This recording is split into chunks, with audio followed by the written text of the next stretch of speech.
Dear students, ये तमाम educational videos आप लोगों के लिए बनाए जा रहे हैं ताकि आप घर पर रहकर अच्छी तरीके से पढ़ाई कर सकें, आप वक्त का सही इस्तेमाल कर सकें। तो जो भी वीडियोस आप देख रहे हैं उसको ध्यान से देखिए, उसको समझने की कोशिश कीजिए। साथ ही साथ ये जो यूट्यूब चैनल है जो आपके लिए बनाए गए हैं, उसको आप देखने के बाद उसमें जो वीडियोस हैं उसको लाइक भी कीजिए, दूसरे स्टूडेंट्स को शेयर भी कीजिए ताकि वो देखकर उससे फ़ायदा हासिल कर सके। और साथ ही साथ इस चैनल को आप सब्सक्राइब भी कीजिए, क्योंकि अगर आप सब्सक्राइब करते हैं, बेल आइकन को दबाते हैं, तो जो भी वीडियोस जैसे ही यूट्यूब पर अपलोड किए जाते हैं फ़ौरन आप तक पहुंचेंगे।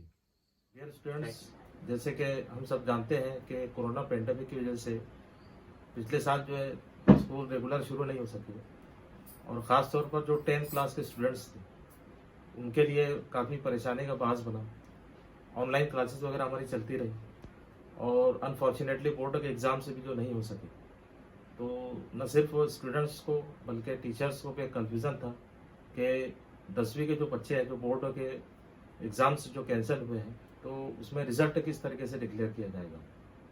तो कल यानी 28 मई 2021 को महाराष्ट्र गवर्नमेंट की तरफ से जो गाइडलाइंस दी गई है उसके मुताबिक जो एसएससी का रिज़ल्ट प्रिपेयर किया जाएगा वो किस तरीके से होगा, आज हम उस पर डिस्कस करेंगे।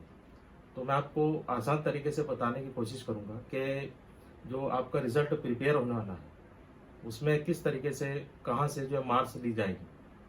तो चलिए हम उसको देखते हैं और समझने की कोशिश करते हैं। साथ ही साथ आपको आखिर में मैं ये भी बताऊंगा कि रिज़ल्ट जब आता है 10वीं के बोर्ड का, तो उसके बाद अगला हमारा प्रोसेस होता है कि 11वीं क्लास में दाखिला लिया जाता है।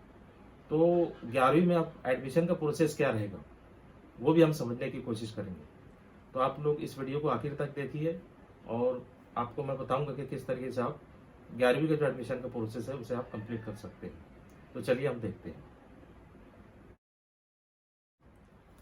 देखिए, सबसे पहले जो मार्क्स का जो डिविएशन है वो हम देखेंगे कि पहले जो 10th क्लास से किस तरीके से मार्क्स ली जाएगी। तो क्लासेस तो हमारे रेगुलर हुई नहीं है, लेकिन जो भी एक्टिविटीज़ हुई उसके मुताबिक जो यहाँ से मार्क्स ली जाएगी। तो सबसे पहले जो 10th क्लास की मार्क्स रहेगी उसमें जो लास्ट ईयर 10th क्लास का राइटिंग वर्क रहा है, जिसमें हो सकता है कि किसी स्कूल में फर्स्ट सेमेस्टर एग्जाम लिया गया होगा या फिर प्रीलिम एग्जाम लिया गया होगा। जिस तरीके से हर एक सब्जेक्ट या लैंग्वेज का 80 मार्क्स का पेपर होता है और उस 80 मार्क्स के पेपर में से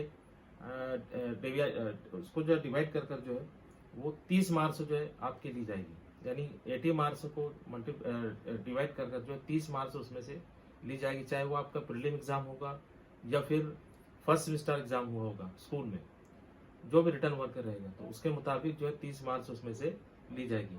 उसके बाद अगर मान लीजिए कि किसी स्कूल में इस तरीके की कोई एक्टिविटी नहीं हुई है, यानी ना तो कोई प्रीलिम एग्जाम लिया गया है ना कोई इंटरनल एग्जाम हुआ है, तो तब फिर 30 मार्क्स कहाँ से होगी। तो उसके लिए क्या किया जाएगा कि जैसे कि लास्ट ईयर जो है पूरा साल हमने देखा कि ऑनलाइन क्लासेस चली है, उसमें मुख्तलिफ असाइनमेंट्स दिए गए थे। तो उन असाइनमेंट की बेस पर या फिर स्वाध्याय जो ऐप था जिसमें आपने यकीनन लॉगिन किया होगा और उसका इस्तेमाल भी आपने किया होगा व्हाट्सएप के ज़रिए, जो आपको अलग अलग एक्टिविटीज़ दी जाती है। अगर आपने उसमें पार्टिसिपेशन किया है तो उसकी बुनियाद पर या कुछ प्रैक्टिकल से अगर लिए गए हैं तो उसकी बुनियाद पर 30 मार्क्स जो है आपको दी जाएगी। यानी इसमें दो ऑप्शन है, एक तो आपका जो प्रीलिम एग्ज़ाम या कोई फर्स्ट सेमेस्टर का कोई एग्ज़ाम लिया गया है तो उसमें से 30 मार्क्स रहेगी, या फिर जो है स्वाध्याय, असाइनमेंट या कोई प्रैक्टिकल के बुनियाद पर जो है 30 मार्क्स। इस तरीके से 30 मार्क्स जो है 10th का जो आपका भी पिछला साल गुजरा है उसमें से दी जाएगी।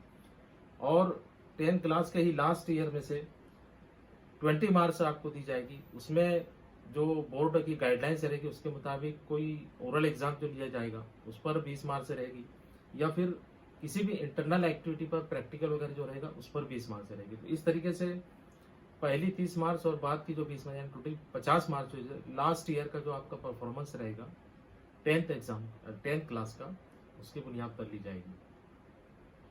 अब उसके बाद जो बाकी के जो 50 मार्क्स है वो 50 मार्क्स जो ली जाएगी, 50 मार्क्स जो रहेगी वो जो आपका 9th का जो रिजल्ट रहेगा, यानी लास्ट ईयर जब आप 9th क्लास में थे और उसका जो एनुअल रिजल्ट था, तो हर एक सब्जेक्ट की या लैंग्वेज की जो 100 मार्क्स होती है उसको 2 से डिवाइड किया जाएगा, यानी उसकी 50% मार्क्स जो है काउंट की जाएगी हर एक सब्जेक्ट या लैंग्वेज में।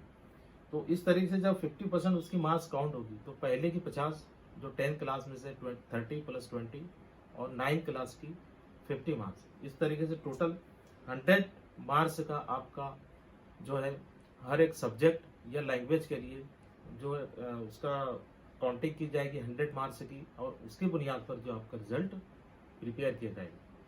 तो देखिए फॉर्मेट जो आपके सामने उसके ज़रिए जो आप आसानी से समझ सकते हैं।